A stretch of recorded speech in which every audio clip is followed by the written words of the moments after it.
നമ്മൾ ഹോസ്പിറ്റലിൽ പോകാത്തതായിട്ട് ആരുമില്ലല്ലോ. ഹോസ്പിറ്റലിൽ പോയി കഴിഞ്ഞിട്ട് നമുക്കൊരു പേപ്പർ കിട്ടത്തില്ല ഡോക്ടറെ കണ്ടു കഴിഞ്ഞിട്ട്.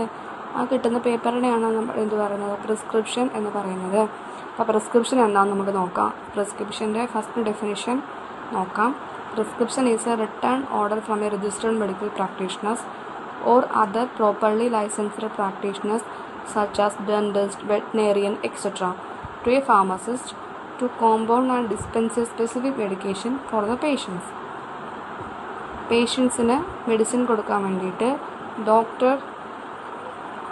ലൈസൻസ്ഡ് ആയിട്ടുള്ള ഡോക്ടേഴ്സ് ആരൊക്കെയാവാം, ഡെൻറ്റിസ്റ്റ് ആകാം, വെറ്റിനറിയൻ ആരുമാകാം, അവരെഴുതി കൊടുക്കുന്ന റിട്ടേൺ ആയിട്ടുള്ള ഓർഡേഴ്സിനെയാണ് നമ്മൾ എന്ത് പറയുന്നത്, പ്രിസ്ക്രിപ്ഷൻ എന്ന് പറയുന്നത്. പ്രിസ്ക്രിപ്ഷൻ നമ്മൾ നോർമലി കാണാറുണ്ട്. പ്രിസ്ക്രിപ്ഷൻ മെയിൻലി ഏത് ലാംഗ്വേജിലായിരിക്കും എഴുതുന്നത്, ഇംഗ്ലീഷിൽ.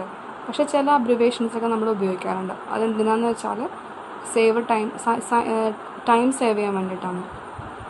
അപ്പോൾ prescription are generally written in the English language, but Latin words or abbreviations are frequently used in the order to save time.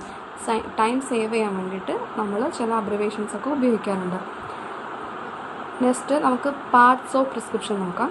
Just ഇപ്പോൾ നമുക്ക് ഹെഡിങ് മാത്രം നോക്കാം. നമുക്ക് അടുത്ത വീഡിയോയിൽ നമുക്കത് ഡീറ്റെയിൽ ആയിട്ട് നോക്കാം കേട്ടോ. അപ്പം അടുത്തെന്ന് വെച്ചാൽ പാർട്സ് ഓഫ് പ്രിസ്ക്രിപ്ഷൻ ആണ്.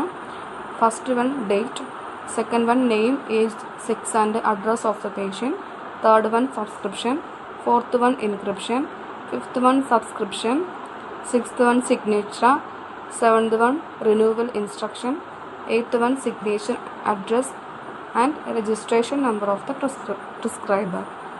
അപ്പോൾ നമുക്കിത് പഠിച്ചിട്ട് ഡീറ്റെയിൽ ആയിട്ട് നെക്സ്റ്റ് വീഡിയോയിൽ നോക്കാം കേട്ടോ.